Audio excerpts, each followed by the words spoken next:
كما قال النبي عليه الصلاة والسلام، وهي اللابة الشرقية واللابة الغربية، وهي الحارتين طبعا. والحارة تعرفون هي عبارة عن صخور بركانية، وهذه أكيد لاحظتوها في أطراف المدينة، حجارة سوداء مثل الفحم، وحجارة هذه طبيعتها تكون حادة وتمتص الحر. وهذه الحرار هي أيضا كذلك حدود حرم المدينة لما حدها النبي صلى الله عليه وسلم، وقال لما حدد حدود حرم المدينة وقال المدينة حرم ما بين لابتيها، فهاتين اللابتين أيضا هي حدود حرم المدينة، إضافة إلى أن هذه الحرار الشرقية والغربية إضافة إلى الحرة الجنوبية اللي هي قباء والشوران كانت حفظ وحماية للمدينة. في الحقيقة للنبي صلى الله عليه وسلم ولصحابته الكرام. لو تقولون كيف؟ أنا أريد أن أذكركم بالغزوات التي حصلت بالمدينة. تعرفون غزوتين حصلت بالمدينة، أحد والخندق، وكلتا الغزوتين حصلت في الجهة الشمالية من المدينة، مع أنه مكة في الجنوب، مكة كان في الجنوب بالنسبة للمدينة، لكن كل ما غزا مشركي مكة المدينة التفوا من حول المدينة وأتوا من شمال المدينة، لأن هذه الجهة هي الجهة الوحيدة المكشوف العدو، ولذلك ما استطاعوا يدخلوا. أما الطريق الذي دخل منه النبي صلى الله عليه وسلم الذي هو هنا عالية المدينة في جنوب غربها، هذا الطريق لا يسع للجيش أن يدخل منه، لا يسع للجيش أن يدخل من هذا المكان، فلذلك أتوا من شمال المدينة. وتعرفون غزوة أحد حصلت بجوار جبل أحد، والخندق الذي حفره النبي صلى الله عليه وسلم بإشارة سلمان رضي الله عنه حفره بين هاتين الحرتين في هذه الجهة الشمالية، حفرها النبي عليه الصلاة والسلام مع صحابته الكرام. يعني الخندق بأكمله معجزات، لكن لا أريد أن أدخل في التفاصيل. النبي عليه الصلاة والسلام لما قدم المدينة كانت المدينة يثرب، ويقال أن يثرب كان اسم لرجل، يعني اسم قديم طبعا، يكون لرجل من العمالقة من أحفاد نوح عليه السلام من الجيل الرابع والخامس، سكنوا المدينة وسميت المدينة باسم زعيم هذه القبيلة يثرب. فحتى قدم النبي صلى الله عليه وسلم كانت اسمها يثرب، فلما قدم الرسول صلى الله عليه وسلم غير اسمها وسماها بالمدينة وسماها بطيبة وطابة، وسميت بالدار والإيمان والمحبوبة والناصرة والمسكينة وبيت الرسول والحسنة.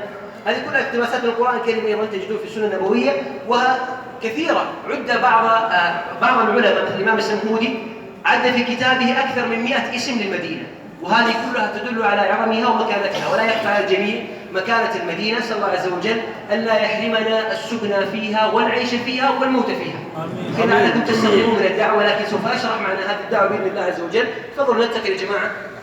السلام عليكم. بالنسبة لي قلت لكم غزوة الأحزاب، هذا هو أطم المداد الذي قلت لكم عند الإشارة التي هي قبل المساجد السبعة.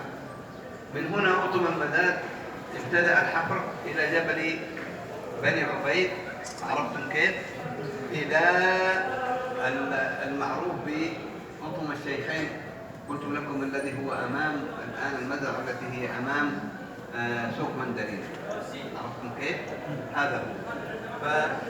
فالمدينة المنورة من جهة الغرب ومن جهة الشرق ومن جهة الجنوب كلها حرار، فلا يمكن لجيش كبير أن يدخل. المكان الوسيع هو هذا المكان في الشمال فقط، وهو المكان الذي قلته لكم دخل من بينه يعني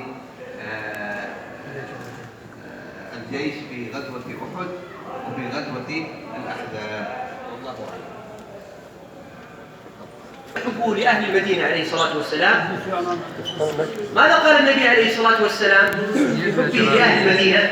قال: آية الإيمان حب الأنصار، وآية النفاق بغض الأنصار. أيضا قال النبي صلى الله عليه وسلم: لا يبغض الأنصار رجل يؤمن بالله واليوم الآخر. إذا كان هذا فضل الأنصار فكيف بالسابقين المهاجرين؟ أسأل الله عز وجل أن يهدي كل من يسبهم ويقع في عدالته. وهذا حديث واضح في فضل هؤلاء رضي الله أجمعين. أيضا يقول النبي صلى الله عليه وسلم: فوالذي نفس محمد بيده لولا الهجرة لكنت امرأ من الأنصار. يقول: لو سلك الناس واديا أو شعبا، الناس كلهم، وسلكت الأنصار شعبا لسلكت شعب الأنصار من حبه لهم عليه الصلاة والسلام. أيضا يقول: اللهم ارحم الأنصار وابناء الأنصار وابناء أبناء الأنصار، ويدعو لهم عليه الصلاة والسلام. قبل الانتقال عندكم هنا لوحة المواخاة. نحن نعرف جميعا قصة المواخاة التي كانت بين الأنصار والمهاجرين، وهذه لوحة تفصيلية أنه آخى من بمن عليه الصلاة والسلام. النبي صلى الله عليه وسلم نذكر أنه عندما قدم المدينة آخاهم وعدهم بلسانه عدا 90 شخص. فقال أنت يا حمزة أخو لأسيد، وأنت يا أبو بكر أخو لخارجة، وأنت يا عثمان أخو لأوس. هكذا عدهم، وانظروا كيف وزعهم على المدينة عليه الصلاة والسلام. لم يجمعهم عند المسجد النبوي الشريف، بل وزعهم على أطراف المدينة وعلى القبائل حتى يكون المجتمع المسلم. لأن أول مجتمع مسلم لا يخفى عليكم هو مجتمع المدينة. إضافة إلى أن النبي عليه الصلاة والسلام لما أخى بينهم، ما تسمع واحد من الصحابة رجع النبي صلى الله عليه وسلم وقال يا رسول الله ما أستطيع أن ما أحببت كرهت هذا الرجل، ما أستطيع أن أعيش معه. ما تسمع. لماذا؟ لأن اختيار النبي صلى الله عليه وسلم فيه من وحي الله سبحانه وتعالى، واختياره عليه الصلاة والسلام فيه حكمة لا شك في ذلك. والنبي عليه الصلاة والسلام لما أخى بينهم يعرف أن الأرواح جنود مجندة، ما تعارض إلا اختلف، وما تناكل ما اختلف. وذلك هذا كان عند رسول في نصب عيني رسول الله صلى الله عليه وسلم. إضافة إلى أن النبي عليه الصلاة والسلام كان يلاقي أناس يشبهون في الصفات. يعني مثلا كان يواخيهم عليه الصلاة والسلام. فمثلا آخى طلحة بن عبيد الله بكعب بن مالك وكعب من بني سلمة الخزرجيين، وهؤلاء الآن أهل مسجد القبلتين. أيضا عندكم مثلا يعني عند الجامع